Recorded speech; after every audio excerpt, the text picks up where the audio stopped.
Hi hello ನಮಸ್ಕಾರ, welcome back to my YouTube channel. ಎಲ್ಲರೂ ಹೇಗಿದ್ದೀರಾ? ಚೆನ್ನಾಗಿದ್ದೀರಿ ಅಂತ ಭಾವಿಸ್ತೇನೆ. ಸೊ ನಾನು ಇವತ್ತು ಸಿಂಪಲ್ ಆಗಿ ಟೊಮೆಟೊ ಗೊಜ್ಜು ಹೇಗೆ ಮಾಡೋದು ಅಂತ ಹೇಳಿಕೊಡ್ತೀನಿ. ರುಚಿಕರವಾಗಿ ಮಾಡೋದು ಹೇಗೆ ಅಂತ ಹೇಳ್ತೇನೆ. ನೋಡುವ ಬನ್ನಿ ಹೇಗೆ ಮಾಡೋದು ಅಂತ. ಮೊದಲಿಗೆ ಒಂದು ಪಾತ್ರೆ ತಗೊಳ್ಬೇಕು. ಪಾತ್ರೆಯನ್ನು ಒಂದು ಸ್ವಲ್ಪ, ನಾನಿಲ್ಲಿ ನೀರು ಇದೆ ಪಾತ್ರೆಯಲ್ಲಿ, ಸೊ ಹಾಗಾಗಿ ನೀರು ಹೋಗೋವರೆಗೂ ಒಂದು ಸ್ವಲ್ಪ ಬಿಸಿ ಮಾಡ್ಕೊಳ್ತೇನೆ. ಆಮೇಲೆ ಪಾತ್ರೆಗೆ ಒಂದು ಸ್ವಲ್ಪ ಆಯಿಲ್ ಹಾಕಬೇಕು, 1-2 ಸ್ಪೂನ್ ಆಗುವಷ್ಟು. ಆಮೇಲೆ ಒಂದು ಸ್ವಲ್ಪ ಸಾಸಿವೆ, ಒಂದು ಸ್ವಲ್ಪ ಜೀರಿಗೆಯನ್ನು ಹಾಕಬೇಕು. ನಂತರ ಕರಿಬೇವನ್ನು ಹಾಕಿ, ನಂತರ ನಾನು ಒಂದು 3-4 ಹುಳಿ ಟೊಮೆಟೊವನ್ನು ತಗೊಂಡಿದ್ದೇನೆ. ಹುಳಿ ಟೊಮೆಟೊವನ್ನು ಚೆನ್ನಾಗಿ ಚಿಕ್ಕ ಚಿಕ್ಕದಾಗಿ ಕಟ್ ಮಾಡ್ಕೊಂಡು ಇಟ್ಕೊಂಡಿದ್ದೇನೆ. ಸೊ ಅದಕ್ಕೂ ಮೊದಲು ಬೆಳ್ಳುಳ್ಳಿಯನ್ನು ಹಾಕಬೇಕು. ಬೆಳ್ಳುಳ್ಳಿ ಎಲ್ಲ ಹಾಕಿ ಚೆಂದ ಮಾಡಿ ಫ್ರೈ ಮಾಡಬೇಕು, ಆಯಿತಾ? ಚೆನ್ನಾಗಿ ಫ್ರೈ ಮಾಡಿದರೆ ಮಾತ್ರ ಟೇಸ್ಟ್ ಒಳ್ಳೆ ಬರ್ತದೆ. ಈ ಬೆಳ್ಳುಳ್ಳಿ ಚೆನ್ನಾಗಿ ಫ್ರೈ ಆಗಬೇಕು. ಸೊ ಈ ಬೆಳ್ಳುಳ್ಳಿ ಚೆನ್ನಾಗಿ ಫ್ರೈ ಆದಮೇಲೆ ಅದಕ್ಕೆ ನಾನು ಹೆಚ್ಚಿಟ್ಟುಕೊಂಡಿರುವಂತಹ ಟೊಮೆಟೊವನ್ನು ಆ್ಯಡ್ ಮಾಡ್ತೇನೆ.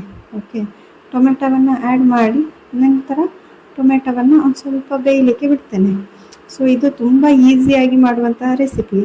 ನೀವು ಅನ್ನದಲ್ಲಿ ಅಥವಾ ಚಪಾತಿಯಲ್ಲಿ, ರೊಟ್ಟಿಯಲ್ಲೆಲ್ಲ ತಿನ್ಬೋದು. ಸೊ ಸಿಂಪಲಾಗಿ ಮಾಡುವಂಥದ್ದು, ಮತ್ತು ಟೈಮ್ ಕೂಡ ಕಮ್ಮಿ ಹಿಡಿತದೆ.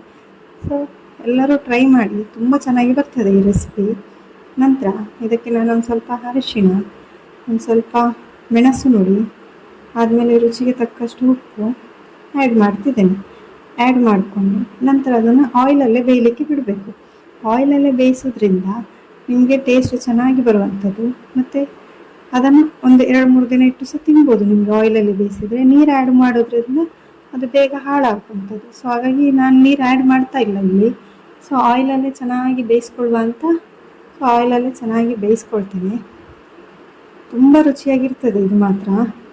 ನೀವು ಕೂಡ ಟ್ರೈ ಮಾಡಿ ಹೇಗೆ ಆಗುತ್ತೆ ಅಂತ ನನಗೆ ಕಮೆಂಟ್ ಮಾಡಿ ತಿಳಿಸಿ, ಆಯಿತಾ?